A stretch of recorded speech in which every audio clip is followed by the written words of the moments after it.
আব্দুল হান্নান মাসুদ, তার উপরে হামলা করা হয়েছে, রক্তাক্ত করা হয়েছে, মাথা ফেটে দেওয়া হয়েছে, পুরো মুখ রক্তাক্ত করে ফেলা হয়েছে। কারো ছিলেন সিন্নি খাইলা মোল্লা চিল্লা না, তাদেরকেই হামলা করতেছি। এদের চাইতে বড় নিমুখ হারাম, এদের চাইতে বড় অকৃতজ্ঞ এই দেশে আর কেউ হতে পারে না। ভালো মানুষকে যেই দেশ সম্মান করে না, ওই দেশে ভালো মানুষের জন্ম হয় না। এই দেশের মানুষেরা বীরদের সম্মান করে না, ওই দেশে নতুন করে বীরের জন্ম। যেই ছাত্রদের দ্বারা স্বাধীনতা পেলাম, স্বৈরাচার হাসিনা মুক্ত দেশ পেলাম, আমরা বড়ই নিমুখ হারাম জাতি হিসেবে, আমরা বড়ই অকৃতজ্ঞ। আজকে আমরা তাদেরকেই ভুলে গেছি। আমরা দেখেছি গতকালকে নোয়াখালীর হাতিয়াতে একজন সমন্বয়ক আব্দুল হান্নান মাসুদ, তার উপরে হামলা করা হয়েছে, রক্তাক্ত করা হয়েছে, মাথা ফেটে দেওয়া হয়েছে, পুরো মুখ রক্তাক্ত করে ফেলা হয়েছে। 4 আগস্টে আমরা দেখেছি ওই সমন্বয়করা যখন গ্রেপ্তার হয়েছে, তখন দেখেছি কেউ আন্দোলনের পক্ষে কথা বলেনি। আব্দুল হান্নান মাসুদ ভাই কান্না জড়িত কণ্ঠে আবারও কর্মসূচি ঘোষণা করেছিলেন হাসিনার বিরুদ্ধে। যেই দৃশ্য এখনো চোখে ভাসে, অন্তরে ভাসে, কান্না জড়িত কণ্ঠে আন্দোলনের ডাক দিয়েছিল, জনগণ রাজপথে নেমেছিল, জীবন দিয়েছিল, স্বাধীনতা পেলাম। আজকে তাদের ভুলে গিয়ে তাদেরকেই হামলা করতেছি। এদের চাইতে বড় নিমুখ হারাম, এদের চাইতে বড় অকৃতজ্ঞ এই দেশে আর কেউ হতে পারে না। আমাদের দেশে একটা কথা আছে, কারো ছিলেন সিন্নি খাইলা মোল্লা চিল্লা না। 16 বছর আমরা আন্দোলন করেছি, জামাত বিএনপি, আমরা পারিনি। ওই ছাত্রদের ওসিলাই আল্লাহ নতুন করে স্বাধীনতা দিয়েছে। আজকে সেই ছাত্রদের ভুলে শত্রু বানিয়ে ফেলেছি, তাদের উপর আক্রমণ করতেছি, রক্তাক্ত করতেছি। হাসনাত আব্দুল্লাহ সার্জিস, নাহিদ আসিফ, সাদিক কায়েম, মনে রাখবেন একটা কথা, ভালো মানুষকে যেই দেশ সম্মান করে না, ওই দেশে ভালো মানুষের জন্ম হয় না। এই দেশের মানুষেরা বীরদের সম্মান করে না, ওই দেশে নতুন করে বীরের জন্ম। সুতরাং এই ছাত্রদের সেলুট দেই, তাদের কারণে নতুন স্বাধীনতা। আমরা বলতে চাই 1971 সালের মুক্তিযোদ্ধাদের প্রতি যেভাবে আমাদের ভালোবাসা আছে, 24-এর যেই ছাত্ররা নতুন স্বাধীনতা এনে দিয়েছে, তাদের প্রতিও আমাদের ভালোবাসা থাকতে হবে। তাহলে চিৎকার করে বলেন, রোজার চাইতে দামি ইবাদত হলো এই জমিনে কি বিজয়ের আন্দোলন করা? আরো ধরে বলেন। সুতরাং আমরা বলি, এই ছাত্রদের উপরে জুলুম করেন না, অন্যায় অবিচার করেন না। যারাই ছাত্রদের উপরে জুলুম করবে, জাতি তাদেরকে বয়কট করতে বাধ্য হবে। আমরা এই ছাত্রদের ঋণ কখনো শোধ করতে পারবো না। তাহলে চিৎকার করে বলেন, কোরআনের হক কয়টা? আরো জোরে বলেন। তার 6 নম্বর হক হলো জমিনে কোরআন বিজয়ের আন্দোলন করা। আর কোরআন বিজয় করতে গেলে বিপদ আছে না নাই? সুতরাং আল্লাহর কোরআন বললেন, সবচাইতে আল্লাহর কাছে দামি ইবাদত হলো এই জমিনে কোরআন বিজয়ের আন্দোলন করা। এখন আপনাদের জিজ্ঞেস করতে চাই, এই জমিনে কোরআন বিজয় হোক, এটাকে আপনারা চান? জোরে বলেন, চান? এই কোরআনের 4টে হক আদায় করতে গিয়ে যদি আমাদের ঘর বাড়ি ছাড়তে হয়, রাজি আছেন? জেলে বন্দী হতে হয়, রাজি আছেন? প্রয়োজনে নিজের জীবনের সর্বস্ব বিলিয়ে দিতে হয়, তার জন্য প্রস্তুত আছেন? সুতরাং কোরআনের 4টে হক আদায় করব, কোরআন পড়ব, কোরআন বুঝবো, কোরআন দিয়ে জীবন গড়ব, এই জমিনে কোরআনকে কায়েম করব। এই বাংলাদেশে কোরআনকে বিজয়ী করার পক্ষে কাজ করতে কারা কারা রাজি? দুটি হাত একটু আল্লাহকে তুলে দেখান। লিল্লাহি তাকবীর। আল কোরআনের আলো, লিল্লাহি তাকবীর। তাহলে বলতেছিলাম, কোরআনের কয়টা হক? আরো ধরে বলেন। তাহলে রমজান মাসের গুরুত্বপূর্ণ শিক্ষা হলো, শুধু রোজা রাখলেই হবে না, ইবাদত করলেই হবে না। রমজানের শিক্ষা হলো 17ই রমজান নবীজি রোজা ভেঙে জীবন দেওয়ার জন্য রাজপথে নেমেছিল। রমজানের শিক্ষা হলো প্রয়োজনে আমাদেরকেও রোজা ভেঙে দিন কায়েমের জন্য রাজপথে নামতে হবে। এই কথাটা আরো ভালোভাবে বুঝবেন। আজকে আমরা যেই সময় এখানে বসে আছি, ফিলিস্তিনের গাজার দিকে লক্ষ্য করেন, হাজার হাজার মুসলমানদেরকে ইহুদির বাচ্চারা গুলি করে শহীদ করে দিচ্ছে। 50,000 মুসলমানদেরকে তারা হত্যা করলো। আমরা শুধু বসে আছি, তামাম পৃথিবীর 200 কোটি মুসলমান আমরা যদি দোয়া করা বাদ দিয়ে হাতের মধ্যে তরোয়াল নিয়ে শপথ গ্রহণ করে নির্যাতিত মুসলমানদের পক্ষে দাঁড়াতে পারতাম, ইহুদির বাচ্চারা আর মুসলমানদের হামলা করার সাহস পেত না। কিন্তু পৃথিবীতে 57টা মুসলমান দেশ শুধু মুখে মুখে বিবৃতি দিয়ে আর সবাই বলতেছে দোয়া করো। জোরে বলেন, কি করো? শুধু দোয়া দিয়ে যদি মাজলুম মানবতার মুক্তি হতো, আমার নবীজি 27টা জিহাদের নেতৃত্ব দেওয়া লাগতো না। উহুদের ময়দানে দমদার মোবারক শহীদ করা লাগতো না। তার মানে বোঝা গেল রোজার সবচাইতে বড় শিক্ষা বদরের শিক্ষা। প্রয়োজনে রোজা ভেঙে মাজলুম জনতার পক্ষে আমাদের রাজপথে নামতে হবে। রমজান আমাদেরকে শিক্ষা দিয়ে গেল।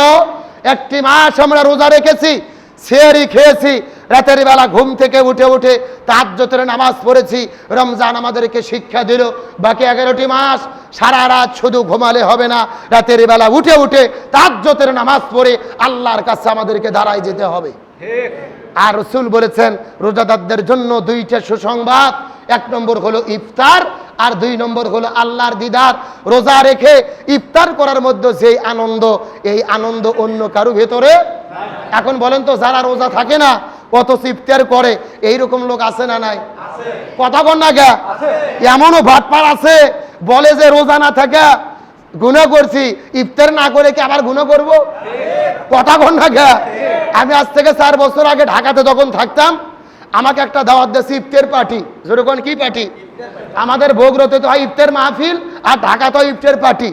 আমি যাওয়ার পরে দেখি টেবিলের মধ্যে 14 প্রকারের ইফতার নিয়ে বসে আছে, আর সবাই ঘড়ি দেখতেছে আর বলতেছে এত বড় দিন কি রোজা থাকা যায়, এত বড় দিন। আমি চিন্তা করলাম কে রে, রোজাদারের যতই কষ্ট হোক এই কথা তো কখনো বলবে না। কিছুক্ষণ পরে খোঁজ নিয়ে দেখতেছি 1 বাট পরও রোজা নাই। কথা কি বোঝে নাই? মানে রোজা নাই অত ইফতার নিয়ে বসে আছে। আমাকে বলতেছে হুজুর দোয়া করেন। আচ্ছা বলেন তো, বেয়া রোজাদারের জন্য কি কোরআন হাদিসে কোনো দোয়া আছে? আমি চিন্তা করলাম এদের এখন বাংলায় দোয়া করলে হবে না, আরবিতে কোরআন হাদিসে বেয়া রোজাদারের জন্য যত বদদোয়া আছে আমি বলা শুরু করলাম। আর ওরা না বুঝে বলতেছে আমি নাবিন। আমি বলতেছি বাটপার, তোরা বেশি চেষ্টা করিস না, আলেমদের বিরুদ্ধে লাগিস না। তোরা যখন বাংলায় মার দেবো আর আমরা জাগা মতো আরবিতে মার দেবো। এ কথা কন না গা। সুতরাং আলেমদের বিরুদ্ধে লাগবেন না, আলেমদেরকে চোখ সটকাবেন না, আলেমদের বিরুদ্ধে লাগালাগি করবেন না। আলেম যদি না থাকতো আপনার জন্মের পরে আপনার কানে আজান হতো না। আলেম যদি না থাকতো বিয়ে করতে পারতেন না। আলেম যদি না থাকে মরার পরে জানাজা হবে না, হবে না জানাজা। আচ্ছা জানাজা কে পড়াবে? আপনি যেই নেতার পেছনে ঘোরেন সেই নেতা। এমন নেতার পেছনে ঘোরেন পেটত বোমা মারলেও সুরে ফাতিহা বলতে পারবে না। কথা বল না গা। এই জন্য দল করা লাগবে বুঝে শুনে। রাসূল বলেন মান তাসাব্বা বিকৌম ফাহুয়া মিনহুম। আপনি যেই দলের সাথে থাকবেন ওই দলের সাথে আপনার হাসর হবে। আর আল্লাহর কোরআন বলেছে ইয়াউমা নাদু কুল্লা উনাসিম বিইমামিহিম। আপনি এই পৃথিবীতে যাকে নেতা মানবেন ওই নেতাই হাসরে আপনার সামনে থাকবে। প্রত্যেকটা মানুষ একা থাকবে না, সামনে থাকবে কে? আরো জোরে বলেন। এখন আপনি এমন নেতার পেছনে ঘুরছেন যেই নেতা গরু চুরি করছে, যেই নেতা চাঁদাবাজি করছে, সেনজি স্ট্যান্ড দখল করছে, জনগণের চাল ডাল গম চুরি করে খাচ্ছে, এই নেতা যদি আপনার সামনে থাকে তাহলে রেডি থাকেন, ফেরেশতারা বাটাম ফাটানোর জন্য রেডি আছে। কথা কন না কে? এই জন্য এই দুনিয়ায় যেন তেন নেতার পেছনে ঘোরা যাবে না। যেই নেতার মধ্যে রাসূলের আদর্শ আছে, মাথায় টুপি আছে, মুখের মধ্যে দাড়ি আছে, যেই দলের ভেতরে আল্লাহ রাসূলের আদর্শ আছে, ওই দলের পেছনে ওই নেতার পেছনে আপনাদের ঘুরতে হবে।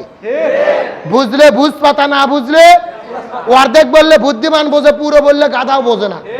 এখন আপনি হাসরে কোন নেতাকে সামনে চান ওই নেতার পেছনে ঘোরেন, আমার কোনো আপত্তি নাই। তাহলে বলতেছিলাম রোজাদারের জন্য সুসংবাদ কয়টা? 1 নম্বর ইফতার, 2 নম্বর আল্লাহর দিদার। জোরার করেন সুবহানাল্লাহ। আল্লাহর দিদার মানে হলো সরাসরি আল্লাহর সঙ্গে সাক্ষাৎ। সুবহানাল্লাহ বলেন।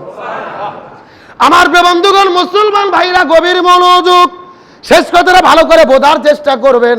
আল্লাহ তাআলা হাসরের ময়দানে যখন হিসাব নিকাশ শেষ করে দেবেন, জান্নাতীরা জান্নাতের মধ্যে চলে যাবে, জাহান্নামীরা জাহান্নামের মধ্যে চলে যাবে। জান্নাতি ব্যক্তিদেরকে আল্লাহ জিজ্ঞেস করে বলবেন, এ জান্নাতি ব্যক্তিরা তোমরা কি সব কিছু পেয়েছো? আমি তোমাদের জান্নাতে যা যা দিতে চেয়েছি। কিছু কিছু জান্নাতি ডাক দিয়ে বলবেন, আল্লাহ আপনি আমাদেরকে যা যা দিতে চেয়েছিলেন সব কিছুই তো আমরা পেয়ে গিয়েছি। কিন্তু কিছু রোজাদার বলবে, কিছু জান্নাতি ব্যক্তি বলবে, আল্লাহ রোজা রমজান মাসে রোজা রেখেছে, এই জান্নাতের মধ্যে সব কিছু পেয়েছি, কিন্তু তুমি আল্লাহ তাআলা তোমাকে না দেখে রোজা রেখেছিলাম, না দেখে না খেয়েছিলাম, ঘরের মধ্যে খাবার ছিল খাইনি, হালাল স্ত্রী ছিল ব্যবহার করিনি। যে আল্লাহ না দেখে আল্লাহকে ভয় করে এত ইবাদত বন্দেগী করলাম, ওই আল্লাহকেই তো পাইলাম না। সুবহানাল্লাহ বল। রোজাদাররা খুবই সেনা, বলবে সবই তো বললাম, যে আল্লাহ না দেখে ভয় করে না খেয়ে থাকলাম ওই আল্লাহ কি তো। এই কথা বলার পর আল্লাহ বলবে, হে ফেরেশতারা, এই জান্নাতের মধ্যে যারা রোজাদার ব্যক্তি আছে এদেরকে তোমরা এক জায়গায় করে ফেলো। ওই জান্নাতের মধ্যে একটা সমাবেশ হবে, ওই সমাবেশের ভেতরে এই দুনিয়ার মধ্যে যারা রোজা পালন করেছে রোজাদার ব্যক্তিদেরকে একত্রিত করার পরে আল্লাহ তাআলা তার নূরের চেহারাটা উঠাইয়া দেবে। এই রোজাদার ব্যক্তিগুলোর সঙ্গে আল্লাহ সরাসরি দেখা দেবে। এই ব্যক্তিগুলো আল্লাহর দিকে চেয়ে থাকবে, হাজার হাজার বছর পার হয়ে যাবে, তারা বিন্দু মাত্র বুঝতে পারবে না। সুবহানাল্লাহ বলেন। সবাই জান্নাতি হলেও সবাই আল্লাহকে সরাসরি দেখতে পারবে না। একমাত্র তারা দেখতে পারবে যারা দুনিয়ায় কি ইবাদত করবে, রোজা রাখবে। জোরে বলেন, কি রাখবে? সুতরাং সেই রোজা আমরা রেখেছি। আল্লাহ বলেন, আস-সাওমিলি, রোজা আমার জন্য, এর প্রতিদিন আমি নিজেই হয়ে যাব। আমরা জান্নাতের জন্য রোজা রাখতেছি না, রোজা রাখতেছি আল্লাহ পাওয়ার জন্য। কথা বল না কে রে? আল্লাহ যদি পাইয়া যায় জান্নাতের দরকার আছে? আমাদের কোনো টেনশন আছে?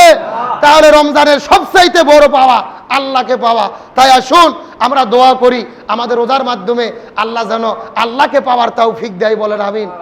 আর রোজার যে শিক্ষার কথা বলেছি, 1 নম্বর শিক্ষা, না খেয়ে থাকবো, তারপর হারাম খাবো না, প্রয়োজনে সবুর করব, জেনা ব্যভিচার করব না, কোরআনের বিজয় করতে হবে। সবচাইতে কোরআনের কারণে রমজানের সম্মান, ওই কোরআনকে, বাংলাদেশের কোরআনকে বিজয়ের জন্য আন্দোলন করব, চেষ্টা করব।